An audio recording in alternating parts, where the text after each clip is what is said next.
you being here. Today is August the 6th. I'm trying to give an update to the speech and debate and drama community as to the best of my ability. If you are waiting to have a meeting that answers everything, you can go ahead and click end the meeting now, because I don't have all the answers, but I'm going to give you the best answers I have as of right now. The purpose of this meeting is to give you information to let you all make decisions as to what you're going to plan on participating in our activities this year. I have had some input from you. I thank you all that took the surveys that I sent out to you. There was also an additional survey that was sent out to school administrators, whether you were aware of it or not, asking them to give some input as to what activities that they were planning on allowing their students and their teachers to participate in. So the first thing I want to start off by saying to you is the litmus test that we are using here at the OSSAA is we're going to be pretty flexible, and we may have to make some modification or changes to some things this year because of COVID-19. Our comparison is as compared to the way we had it in March and April and May of last year, which is nothing. So if there are some modifications made, is it a perfect world? Probably not. Is it better than having nothing at all? We hope so. So the first thing that I want you to know is this: as of August the 6th at 2:02 p.m., we feel like the OSSAAs at this point planning on proceeding on with our activities. We are planning on having that happen. Could that change? Yes, it certainly could change. But at the same time, as of right now, we are planning on proceeding with our activities as scheduled, with a few exceptions, and I'll get to those in a few minutes. Once again, I'd like to recommend everybody take and turn your video camera off if you don't mind. We are recording this, and people will be able to see you every time they watch it if you don't. So please turn off your videos and mute up your microphones. The litmus test is as compared to not having any activity at all, like we did last year. And I know that March came very quickly last year, and we got to a scenario where we had to cancel our regionals and state, and nobody was very happy about that. We did send out a survey. Most of you responded, or many of you responded, and I thank you for that. It was very nice to get that input from you. I also had about 2-hour meeting yesterday with the Speech Advisory Committee and asked them some issues and asked them to give me some guidance. And all of them were there. All of them represented you, and we did come up with some interesting things. Before we get into the OSSAA's activities, I'm hoping that some of you are able to watch the COVID-19 update that James Weaver gave a few hours ago. It started at 12 o'clock. And if you were not part of that, we are going to have that on the YouTube channel that you can watch at a future date.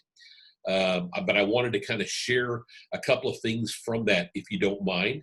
And once again, if you were part of that, I'm sorry. You'll sit through it one more time. I'm going to share my screen with everybody, and I'm hoping to just show a couple of slides that they shared during the meeting there. And if for some reason this is not working, I'm hoping Jody or somebody will give me a shout and tell me this is not working. One of the interesting things that was presented was this slide here. This slide was presented by Dr. Weaver and the committee, and I know it's very hard to read, hard to see everything. But I think the important thing here is this is some instrumental things that they tested. Over here on the right-hand side, there was some theater stuff and some singing stuff that was given information today. The thing that I found most interesting is nowhere during their performances did they say that you should not have music or speech or debate classes going on. They emphasized how important the use of masks were. Masks seems to be an unbelievably important thing when it comes to the COVID-19. This is a theater bar, and I know it's hard to see on the screen, but basically what this is basically saying is what they tried to simulate was speaking at a theatrical level. And the first gray bar here is the amount of aerosol emissions that were the particles that were found to be happening when you had no mask on. The gray bar is there. They tested 2 different types of theatrical masks, and you can see that the different types of masks did quite an amazing job at stopping most of the particulates. It has been determined that the louder you speak, the more particulate aerosol matter comes out of your throat, your mouth. Same thing goes for playing of instruments. So it's been highly recommended. And once again, I want you to go watch this video. You make your own decisions. I'm not a doctor. I'm not telling you what to do, but I'm giving you information to make that decision. In theater, the louder we speak, the more particulate matter comes out. And the other thing that's important is, I thought was particularly interesting, is they are suggesting that the instructor, who is probably the person that does the most talking in a classroom, wears a higher quality mask than the students. If you can get an N95 mask for an instructor, they feel like it's worthy, because of the fact that the teacher is the one that's probably doing most of the speaking. They did talk at great length about not only that, but the fitting of the masks. And I'm going to show you another screen here. And this is just talking about their recommendations. Masks should be worn by all students and staff prior to entering the performing arts room. Masks should continue to be worn at all times. Teachers should consider using a portable amplifier to keep their voices at a low conversational level. Students should also ask questions at a low conversational level. I know that that's not 100% practical, but this is a recommendation made by the study. Teachers are assumed to talk the most, and as a result should wear the most efficient mask possible. Surgical masks, N95s, are not recommended this time due to supply and demand, but they did say the better the mask you had, the better off you are. No talking should occur in the room without a mask being properly worn. The other thing that I took from this that was fairly impressive, in my opinion, was the fact that they want to make sure your mask fits properly. They feel like a mask that's open on the sides, obviously it just has room for people to, for the particulates to go out into the room. And once again, watch this video yourself. But another thing that I came away from was the length of a rehearsal was important. They felt like if you wanted to practice for an hour, it was much better to do a 30-minute practice with masks on, then clear the room, let the air conditioning system, the heating, with the movement of the air, clear the room, and then come back. There tends to be a pretty dramatic buildup between 30 and 60 minutes if you look at the particulate matter in a room. So their recommendation is to break up a rehearsal or take them, wherever you want to go to another room. How practical is that? I don't know. I don't envy your positions being educators right now. It's going to be a tough year. I get it. I understand it. It's going to be very difficult. These are the recommendations. I will put a link to the video as soon as I have those for everybody. But I think 2 or 3 things that came from both the first and second study release, and keep in mind this is a 5 or 6 month study, and they're releasing the information as they get it because they know school's starting and they know that information is needed. 2 or 3 things that we can take from both these studies. 1, outdoors seems to be better than indoors. 2, masks are better than not masked. 3, the more filtration going through the room, the better off you are. And 4, finally, the smaller the number of students versus the larger number of students, the better off you are. That seems to be universal. There's much more detail that you can go into by watching the video later at your own convenience. But I wanted to cover just a little bit about that while I had you here concerning the National Federation study that was just released a couple hours ago. Nowhere did it say we should not be doing fine arts, which I thought was very important. They are trying to come up with ways to mitigate the spread the best they can.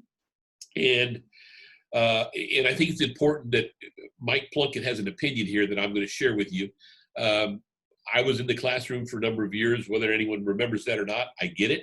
But the truth of the matter is you might have to rehang your goals slightly different place this year.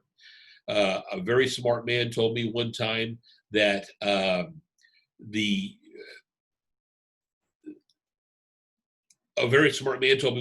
success is having the ability to make a bouquet out of the flowers within your reach. You may not be able to reach the same flowers that you reached last year. That's just my opinion. You very well might have to readjust, have a paradigm shift a little bit about what your success is this year. I'm not saying your kids can't be good, you can't do good performances, and your kids can't be successful, but the way you go about that might have to be adjusted. So anyway, bottom line is, might have to consider your paradigm shift. let's talk about the OSSAA's role, what we're planning on doing this year, and what your students can or cannot participate in if you choose to. First of all, I will tell you that I would like all of you to please go back and try to log into the OSSAA speech site. If you're for some reason not able to get in, contact me. If you've changed schools, let us know. And the biggest thing is we want to make sure your bills from last year are paid up. By OSSAA rule, you're not supposed to be able to enter anything until you get your previous year's paid. And you also have to do your affidavit every year. There's a little checkbox there that says, yes, I'm willing to accept the rules and regulations of the OSSAA. The other thing I'd like to talk a little bit about possible changes. We at the OSSAA have been talking with our advisory committee about the possibility of virtual tournaments. We're going to talk in two different realms here today. One is for one-act plays, and one is for virtual tournaments. Let me talk first of all about the speech and debate world before we get into one-act plays. We have considered the possibility, or should we consider the possibility, of virtual tournaments this year. After much consultation with the committee, after your input from the surveys, it seems to be overwhelmingly popular to at least consider this notion. So I met with the advisory committee yesterday. We talked at great length about what that means. So I'm going to give you a little basic overview of my thoughts. Some of the things I'm telling you, Mike Plunkett does not have the ability or the authority to make the decision on his own. He will have to have approval by the OSSAA Board of Directors, and we'll go into more of that a little later. But right now, I am in no way, shape, or form want anyone to leave this meeting saying Mike Plunkett is going to make us do a virtual tournament. That will not happen. We have about 60 of you that said you wanted to host a tournament. You applied for a tournament. The committee laid out a calendar, and we at this point plan on having that calendar in place. We also know that with COVID-19 being so fluid and changing, that some of the administrators at those schools may not allow for tournaments to be had. They may say, no, you're not bringing kids on this campus. And that's the hard part about this COVID-19. It's so different in different parts of the state. Some of the states are virtually untouched, while other parts of our state are highly affected. So what my recommendation is going to be, and I am going to go in front of the board of directors next Wednesday. I've asked Mr. Jackson to put something on the agenda that basically will say we want to explore, I want to have permission to allow tournament directors to have the option of looking at a virtual tournament for speech and debate. No one will be required. It'll be simply an option that you can, or if you choose to, do that. There are some platforms out there already available, probably 6 or 7 platforms out there, I've been told. I've looked at 3 different ones. One of them is from SpeechWire. One of them is from Tab Room. Another one is by the Speech Debate Association. And there is a platform being built, or has been built, by all those that allow you to have a virtual tournament. There's a charge for those. So if you were to have like for instance, the Speech and Debate Association, it's $6 per day per room, I believe is what they're charging. So there's an additional cost. Having said that, my recommendation is going to be not only to allow virtual tournaments to be allowed, if the tournament director wants to do so, but also allow tournament directors at the qualifying tournaments to charge a little more money this year. We had originally said it was $3 and $6 for single and duo events, and with the understanding this year that you might have to purchase a room or a platform to have a virtual tournament, or even if you have a face-to-face tournament, there could be additional costs for cleaning after everyone leaves. My recommendation is going to be to allow you all to charge $4 instead of $3 and $8 instead of $6. That way tournament managers will have a little bit more money, hopefully, to do that. And I would say to you that, once again, there's no one required to do this. If you want to have a traditional face-to-face tournament, knock yourself out. We're simply giving an option. Is there a learning curve with that? You bet. Are there technology issues that could be a problem? You bet. All that has to play a part in this decision. So what I'm going to suggest to you all is, if you are a tournament manager, that you very clearly need to be clear on the parameters of your tournament going into your tournament. You need to decide if it's going to be face-to-face or if it's going to be virtual. If you are doing a virtual tournament, there's a couple different ways to do some of this stuff. The extent and the debate has to be live, has to be virtually, in real time. Other events and activities can be preloaded by video. Some places allow duets to do that. Some places do all events that way. So there's some options. Could a kid upload a video in week one and use that same video all year long? Yeah, I guess we could, but our hope is that that student would get better at his craft, that you'd want to make a video maybe every week or every couple of weeks or every time you go to a tournament. So there are some issues with that. The platforms have to be video uploadable, so to speak. And Tab Room is working on that right now. I know NSDA is working on those kinds of things, and all that is happening as we speak. There have been some virtual tournaments around the nation last summer, Tournament of Champions, NSDA, et cetera, et cetera. So can it be done? Yes, it is possible. It can be done. Is it a slightly difficult thing to do? Perhaps. Remember the litmus test. Is it better than nothing at all? If your administrator tells you, look, I know you've had a tournament here for 20 years, but I don't want those kids coming on our campus this year, then you have an option. You can say, you know what, I'm going to explore this tournament. That will be up to you. If you choose, you know what, we're not going to have a tournament this year, there will be no hard feelings from Mike Plunkett, I can assure you. I understand this is a very fluid, changing world that we're in. That's the purpose of me speaking to you today, is just to give you some information. And by the way, while we're talking about this different style of possibly doing a tournament, we need to talk about discrimination. We need to talk about harassment, talking about things like behavioral issues with judges. The fact that it's virtual is sometimes opens the door up to some more of that stuff. We don't want to tolerate that. And there are some things that have happened in the past, which we haven't made public because, quite frankly, it doesn't need to be made public, where I've had teachers contact me in a phone call and say, Mike, I need your help. I've got a kid on my team who's been sexually harassed by another student, and I'm afraid that kid's going to show up at a tournament. Or we've had a judge make some kind of a remark where I'll have to step in and basically have that person not welcome at a tournament. I want to know about issues like that. I want to know about if there's a judge that's doing some kind of a sexual harassment or doing some kind of an unethical thing. There's a thing in our book that talks about ethical judges. So please make me aware of that. I'm not trying to be the policeman or the bad guy. I'm just saying I know that if you do open up to a virtual tournament, that it sometimes may be easier to get away with some of those things. So please make me aware of that. We're having a September 12th virtual meeting. We normally have a coaches meeting at UCO the last few years. Thank you very much, UCO, for letting us do that. This year, it's going to be a Zoom meeting, but we're going to hope to expand some of the things we do at that Zoom meeting on September the 12th.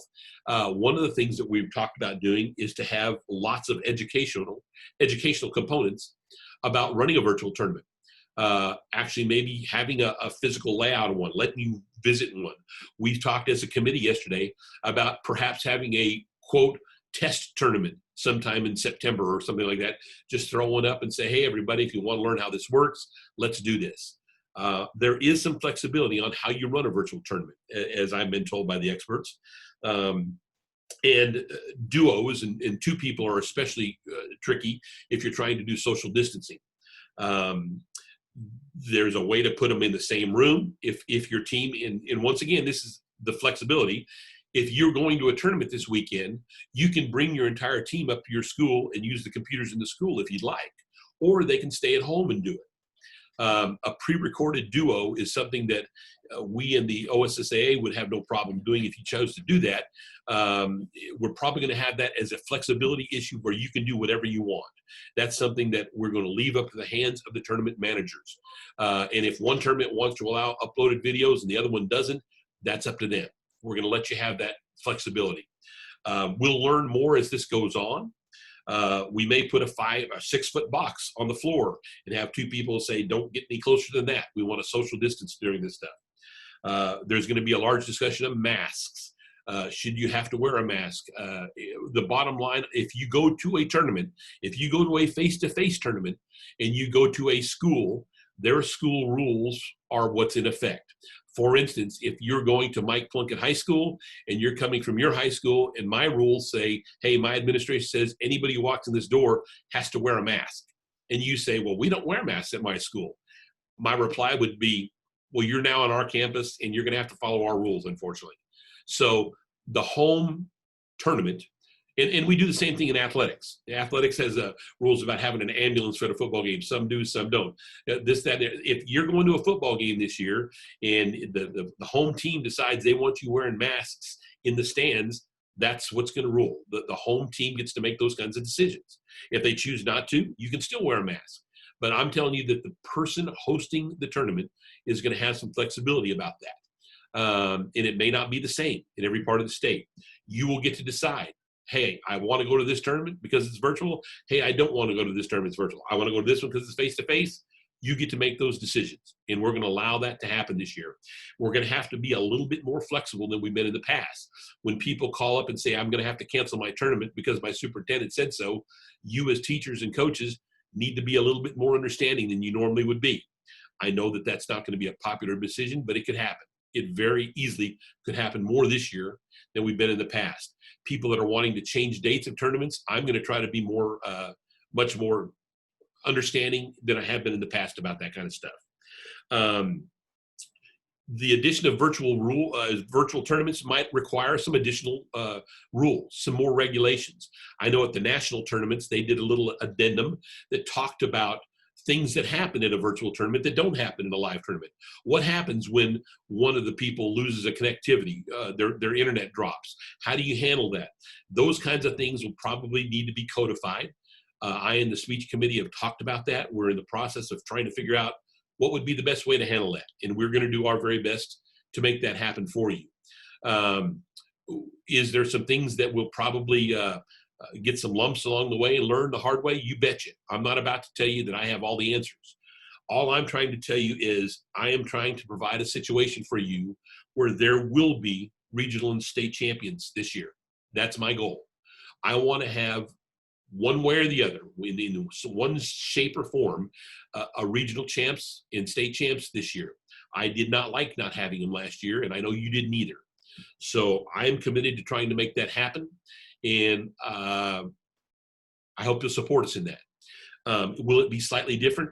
Very well, it could look different. It may be different, but we are going to try to provide an opportunity for your students. That's what my goal is this year. Provide yourself and your students with an opportunity to have something of a normal year. And it may not be the same as always, but that's our goal. We are also talking about one-act plays here. And I'm going to shift over just a little bit to one-act plays, and we'll come back to our September 12th meeting.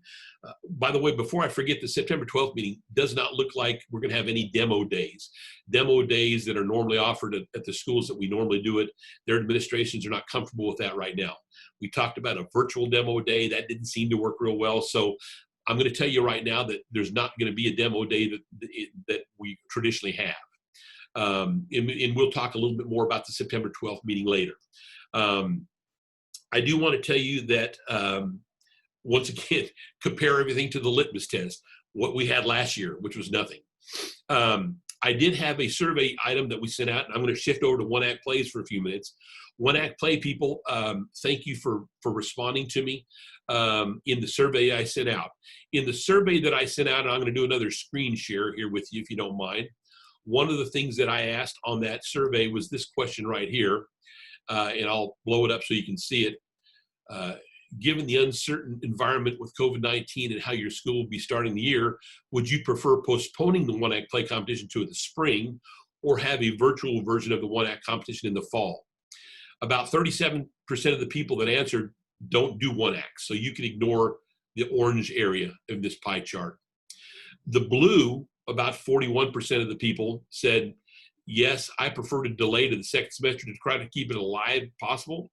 And about 21% of the people said, no, I prefer a virtual one-act event in the fall. Pushing it back to spring doesn't work for us. I understand that that's about a 2-to-1 ratio, roughly, that says to push it back. Based on that information that was given to me from you all, and the fact that not everybody, but a lot of schools are pushing back their start date, I find that a September 8th entry for one acts is just almost impossible.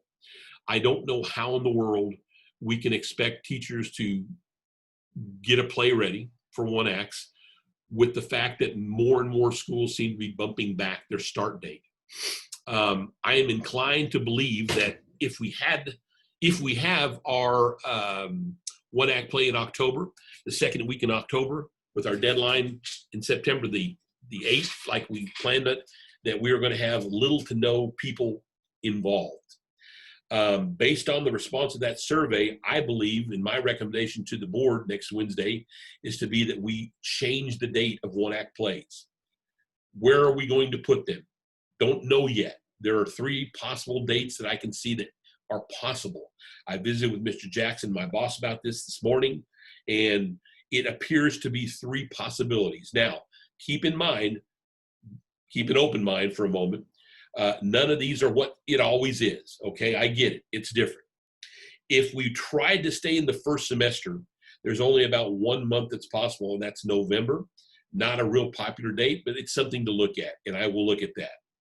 The other 2 months that come up that in looking at the entire activities that are being offered at the time are February and May. February and May are 2 possibilities to bump our one act plays back to. This would be on top of the speech and debate world. I get that. You don't need to tell me that. Is it a perfect scenario? Probably not. But here's what I'm basing my decision on. I've had many emails from teachers, phone calls from teachers, and survey results that say to me that they would prefer to keep a live theater event live.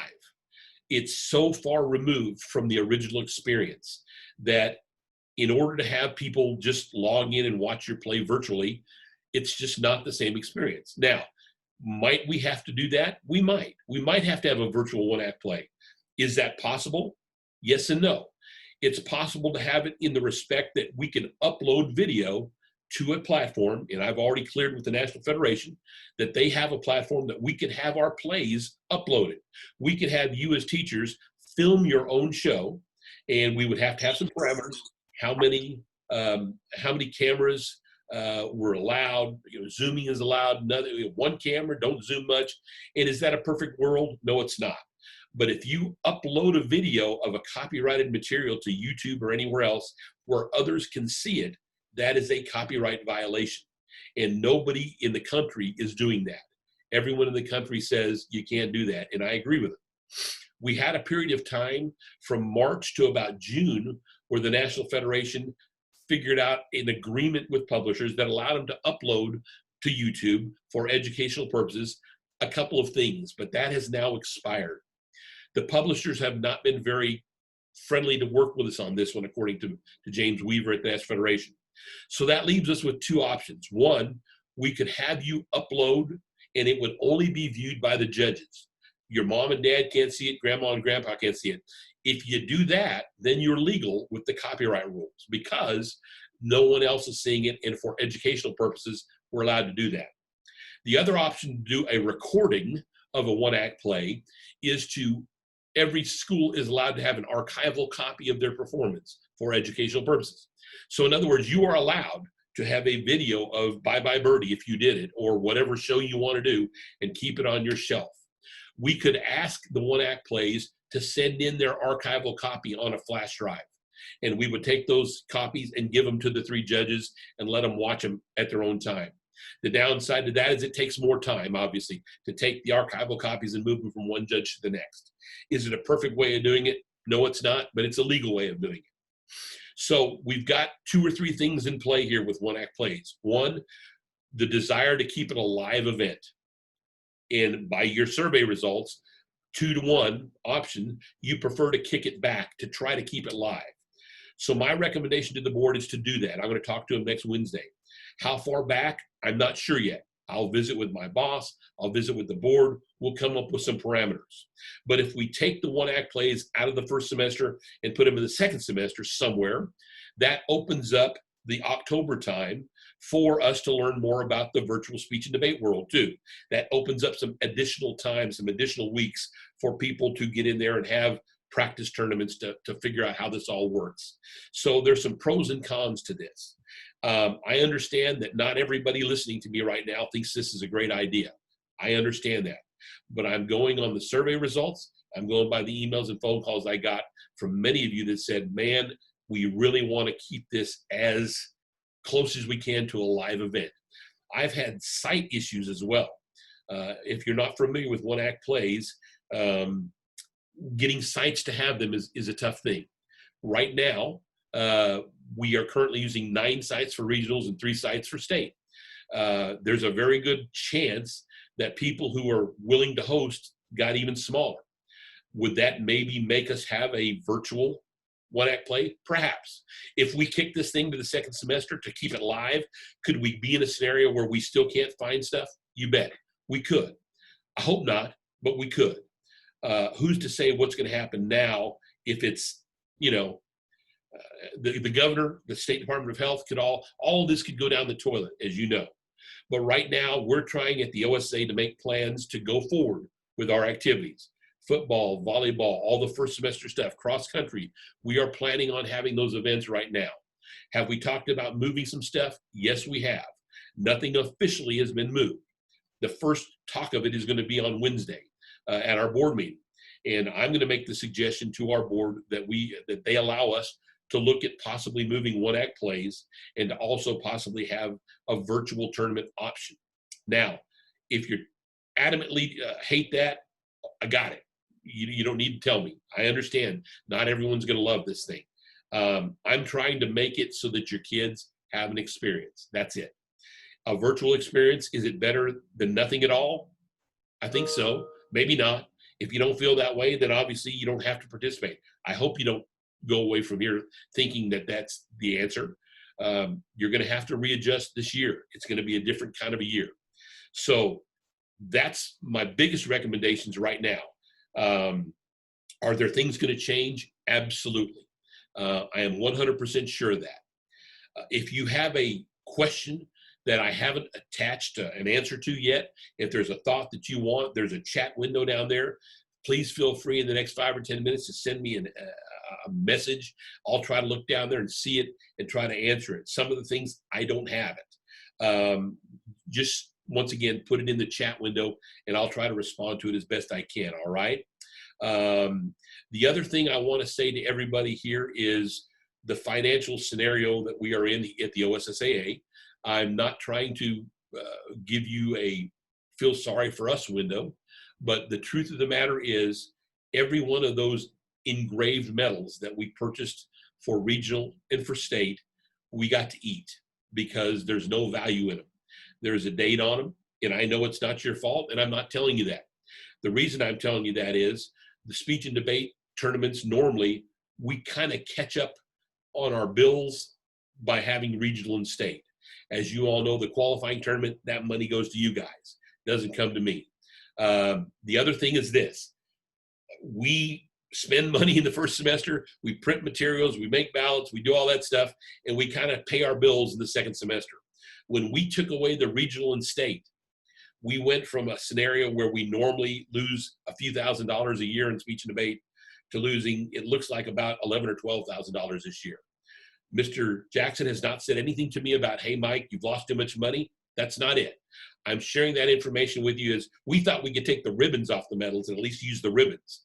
Found out after visiting with Midwest Trophy, the labor cost of removing the ribbon and then attaching it to another medal was probably not going to save us any money. The plaques, can we reuse them? Yes, we can. Those big state champion plaques, we can reuse those. We get $15. We can change the name on the plaque. So that's the good news. The plaques can be repurposed. The medals we get to eat. So that's just the truth of the finances here. So I understand you guys have financial issues. Please understand that we do as well. There's some specific questions coming in. I'm trying to see it. Will it be possible to limit the number of entries to a school in order for events? Yes, you could, in your tournament invitation, say, we are concerned with the number of students that could be on our campus. I'm going to make you offer all 14 events, though. You don't get to choose. You don't get to cherry pick which events you have. But if you want to limit the number of students that come onto your campus, you as a tournament manager could do that. All right? That's just your option to do that. And I think what you'd be dealing with is either your principal or superintendent says, look, you either limit it or you're not going to have a tournament. In that case, you bet you can do that. But you need to be very clear with people on your invitations, or the invitation you send to us, by the way. We'll post your invitation on our website, very clear to people what you're expecting them to do. Hey guys, we're only going to have 10 schools or whatever. Put it in your invitation so that people understand that, if you would, okay? Got another question here regarding masks. The stool says students must wear masks. It indicates during performances too. I talked at great length yesterday with the speech committee about performers wearing masks.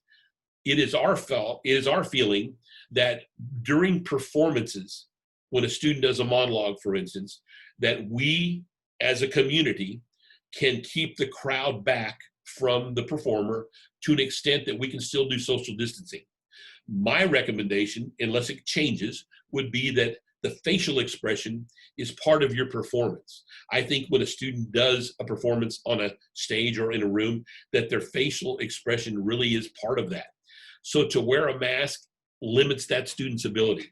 So my recommendation, until further notice, would be the performers could be unmasked for the time of their performance, as long as they're sociably distanced from the audience as well as each other. We want to stay 6 feet away at a minimum. Is that a challenge? You bet it is. It's a challenge in some rooms. I get that. But we may have to limit the audience in some cases. We may have to limit. You guys got to keep in mind, we want to keep our students safe. That's what it's all about. And by all means, if a student wanted to wear a mask during performance, I don't think there would be any problem with that. I think most judges would understand that. We want to put the judges in masks. Anytime you're close to a student, we want everyone to be safe. That's my thoughts on that. And if a school mandates you wear masks in their school, then you get to do that. I do think for performances, though, and we'll talk about it more in September, but for the performance, the student who's up there, they're doing poetry, we can allow them to take their mask off for those 4 or 5 minutes, okay? If you're doing LD debate and you're too close to each other, we're going to back you off. We're going to put you some distance apart to make it safe, okay? There was a question here about increase in fees for individual events and duets. Will there be an increase in debate entry fee as well? You know, we talked a little bit about that yesterday. That's still to be determined, I believe. Let me get through the Wednesday meeting with my board of directors and make sure that they don't have any problems with that. I don't see any reason they would, but very well could be an increase in debate as well. I'll talk that over with the committee, and we'll try to get you a final definitive answer on that before then. There's a couple of things on here about basic resources for our students. Does anyone have any basic resources to help us and our students with the basic concept of how virtual tournaments work? Yes, there are some things out there. There's some other states that have already adopted this. We are going to provide you as a community with some information as well. The committee and I talked yesterday about trying to provide maybe every hour that we have a session on something to have a virtual tournament at the same time. We're going to try to help you in any way we can, but at the same time, you know, can't promise you that it's going to be exactly the same way it is, but we're going to help you. There are people in our state already that have some experience, and we're going to highly lean on those people. We have people in Oklahoma that are already associated with the Tournament of Champions, the NSDA stuff, and we've already relied on them, and we're going to continue to rely on them. We may have to have like a quick reaction force on standby, especially earlier in the year. Hey guys, if you run into an issue, here's someone who's dealt with that. Maybe have a list of 5 or 6 or 8 phone numbers. Hey, here are people who are used to tab room. Here's people who know how to make that happen. And we'll try to help that. And you guys are always really good about helping each other out. And so that's the plan. The number of tournaments will still be the same. we are not going to allow students to go to more than the 8 tournaments a year. Now, keep in mind, that's qualifying tournaments. If you go to a practice tournament, that doesn't count.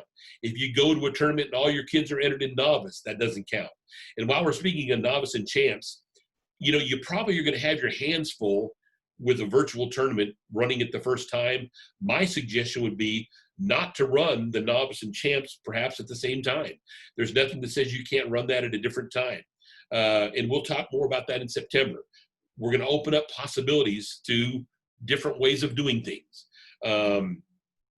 Will there be a change in our duets or duo style to stay in compliance with social distancing? My recommendation is yes. And if you're talking about a virtual tournament, there is a challenge. Do we have the 2 kids in a room? Do we have them in 2 different locations? Because sometimes timing and lags and internet and all that come into place. If you're bringing your kids up to your school, there's no reason a duo or duet could not do it in the room together as long as you're social distance 6 feet apart. We would want to keep them apart, but in my opinion, that's a possibility. We'll have to work that out. That's some more information that we'll give you on September 12th, hopefully. Yes, there will be a lot of breakout sessions during the September 12th meeting, and there will be lots of workshops about the virtual option. The NSDA campus is a walkthrough. I think on their online system will work right now. One of your teachers has told you. The NSDA Classrooms platform, that's one for virtual. There's the Tab Rooms, which is working, I understand now, on allowing video upload. And to be honest with you, is there a chance that we at the regional and state level would be virtual? Let me address that for just a minute. Right now, as on August the 6th, I'm going to tell you that we hope to have face-to-face tournaments. I can't tell you what COVID-19 is going to be like in 6 months or 6 days for that matter. But I will say this, we did get an email from Oklahoma University, which was kind of interesting. As a matter of fact, I'm just going to screen share this with you because I know a lot of people think I lie to them, and I really don't. But let me just go grab my email here, if you don't mind. I have something in here from my good friend Mike Patterson. Here he is. I'm hoping you all can see this, and I'm going to kind of move this here. You can see it. This is an email from the University of Oklahoma, by the way. This comes from B. Carter at OU. We received this last Wednesday, and basically Mike Patterson, being our tournament director, received this email, which I thought was interesting. Mike, I want to let you know that we have various rooms being used for classrooms for space for fall of 2020. The Regents, Associate Scholars, Heritage, and Frontier, I want to let you know that if you have these rooms reserved, but we want to let you know there's a chance that we may need it for classrooms in the spring. So I'll let you know, sorry for the inconvenience. And then here's all the rooms that we have confirmed for you guys, Thursday, Friday, and Saturday. And what OU is basically telling us is, hey guys, and this came from the Office of Campus Scheduling, by the way, what they're basically saying is, we know you have it reserved, but we're letting you know that if we need those rooms for classrooms, we're going to take them from you because, quite honestly, we're going to take it from you. Simple as that. So we are preparing, we at the OSSAA and we at the advisory level have talked about maybe we should be prepared to know it could very easily be a situation where we're not going to have a face-to-face tournament at the University of Oklahoma or anywhere else with COVID-19. So as I said to you before, my thought is we're going to provide you an opportunity to have regional state champs somehow, some way. That's what I hope to happen. So we have talked as a committee about should we just declare now we're going virtual? No, I don't think so. I think that's putting the cart in front of the horse. We don't know what's going to happen 6 or 8 or 9 months from now. My hope as of right now is to have a virtual tournament option for qualifying tournaments. We hope to have face-to-face, but who's to know? Could we be in a scenario where a week before we find out from a school, hey, I know we told you we're going to have regionals here, but we're not going to have regionals. Sorry, we've thought it through, and we have to do deep cleaning, whatever that is, for our school if you bring those students in here. Things are going to hopefully settle down a little bit between now and in March or April. Who knows? But schools are going to be a little more used to dealing with COVID-19. So anyway, make a long story short, I'm going to let you know that I will I'm trying to wrap up the meeting here in the next few minutes. I don't want to take all of your time, but I want you to let you know that all of the things that you email me, I actually read them. I know some of you like to send me nasty emails telling me how I've ruined your life. I'm sorry. I'm not trying to do that. I'm simply trying to provide your students an opportunity. If it doesn't coincide 100% with your view of how this office should be run, I'm sorry. I'm going to do the best that I think I'm doing for your kids. I don't mind being critical with me. That's my job. Feel free. But I hope before you hit the send button on that, you'll look at it from a 30,000-foot view as opposed to just right there at your school. I understand right there at your school how things look, but sometimes they look a little different when you look at everything. So I'm just giving you information. So just to recap, I'm going in front of the board next Wednesday and letting them know probably we'd like to change the date as soon of 1X. And I'd like to let them know of the virtual option and the price ranges and changes of the prices. As soon as that happens, I'm going to let you all know for sure. I can't imagine where our board would say, no, Mike, you cannot have a virtual option. We're not going to do it. And I can't imagine them say, no, that extra $1 or $2, we're not going to let you do it. But once again, I can't speak for the board. I work at their pleasure. If they tell me no, I'll report back to you, sorry guys, no virtual tournaments allowed. But knowing the way the world is, and I think I can speak for the board enough to know that they're going to at least allow you that option. Same goes for one-act plays. When will we know, Mike? Is it November, February, May? As soon as I know. I know you're securing your licenses. I know you need to know. I know you're building. I get all that. That's the reason I'm telling you on August the 6th, my intentions. I don't have a 100% plan in place. I've got to talk to my boss. I got to talk to the board of directors. But as soon as we know, based on your input, you all prefer live over virtual. So I'm trying to make that happen to the best of my ability. I'm not guaranteeing you it's going to be live, because if we kick it back to November, if we kick them back to February or May, we very well could be in a scenario where we still can't find facilities. And if that's the case, we're going to go for it. We'll go virtual, or we'll cancel the event or whatever. I don't want to talk about canceling it. I want to talk about a virtual option. Okay. Most publishing companies, I've been told, are allowing people to change the date of their show. I've been told that. And you're right. You can legally stream a video. You can legally stream a video live. That's not a copyright violation. The problem with streaming it live, so you could say school A, you're streaming at 8 o'clock, school B, you're streaming at 9. The problem with that is if one of your judges drops out, it causes a chaos. You can't have the show rerun. Hey guys, go back to the second act and run that again. One of our judges, lost internet. That's the bad side of the streaming part of it. It's legal, but it has to be live and it can't be recorded. So that's the reason the streaming idea is probably not great for 1X, in Mike Plunkett's opinion. Okay, whether or not the publishers would give us that right, James Weaver is working on that. He's trying to find out if publishers would allow us to record it. The other advantage of having it recorded is you can choose when to record your show. You don't have to do it at 9 p.m. on Tuesday. You can take 2 or 3 shots at it, and you can upload it under certain parameters. How many cameras, how much can you zoom in? We would determine that.